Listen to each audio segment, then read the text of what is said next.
une première prise en main au mois de juin dernier, ultra rapide en Allemagne, nous vous proposons cette fois l'essai complet de la Mazda 3 de 3e génération en Espagne.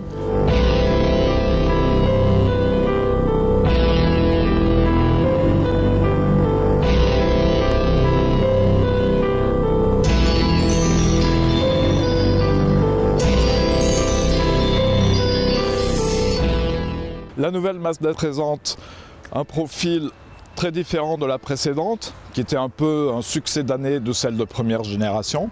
Ici, on a une face avant clairement inspirée de la Mazda 6. Pour le profil, il est assez rablé et de la vie générale, c'est plutôt réussi.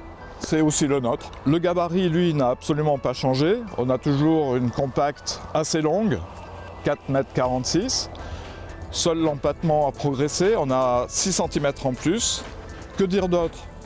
Par exemple, qu'on a un CX de 0,275, ce qui est pas mal du tout. Et la berline 4 portes qu'on a vue à Francfort, elle est un peu plus longue et propose, elle, un CX de 0,26, ce qui est excellent dans la catégorie. À l'intérieur, la nouvelle Mazda 3 a fait un saut qualitatif par rapport à la précédente. C'est vrai pour la qualité des matériaux, c'est vrai aussi pour le design de quelques petits détails, c'est vrai aussi pour la visibilité avec des montants A qui gênent moins que précédemment. On a aussi des sièges à l'avant plus larges et installés plus bas, donc on est mieux installé. C'est même la position de conduite est vraiment tout à fait bonne à l'heure actuelle. L'habitabilité, elle est aussi excellente. En définitive, à l'intérieur, on note surtout une progression de la qualité, mais on n'est pas encore au niveau d'une Volkswagen Golf ou même d'une Peugeot 308. La capacité du coffre progresse pas beaucoup, on est à 350 litres, et ceci dit, banquette repliée, on a un plancher plat et on atteint dans ce cas-là 1250 litres, ce qui est pas mal.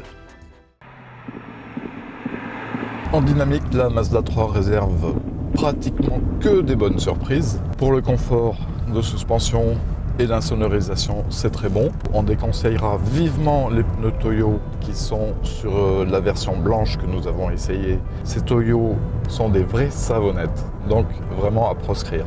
Bon, à part ça, le comportement ressemble à l'ancienne, en légèrement mieux. Il y a de quoi s'amuser. L'arrière est un tout petit peu mobile et il suit dans les grandes courbes, aussi bien que dans les virages serrés. Pour les moteurs, on a le choix entre deux essences, le 2 litres 120 chevaux qui est pas mal du tout, qui a l'avantage d'être disponible en boîte automatique comme en boîte manuelle, ce qui n'est pas le cas du 2 litres essence 165 chevaux, qu'on connaît déjà sur d'autres modèles Mazda. Pour le diesel qui va faire 90% des ventes, on n'a qu'un seul choix, c'est le 150 chevaux qui est bien connu. C'est vraiment un très bon moteur et en plus, il est très sobre. Seul petit défaut, c'est que quand on le prend avec la boîte auto, cette boîte auto a tendance à garder le rapport supérieur et le régime du moteur tombe à moins de 1200 tours minute et là on a un bruit sourd vraiment très pénible. La boîte auto, on a un petit grief quand même pour ceux qui font pas mal de villes,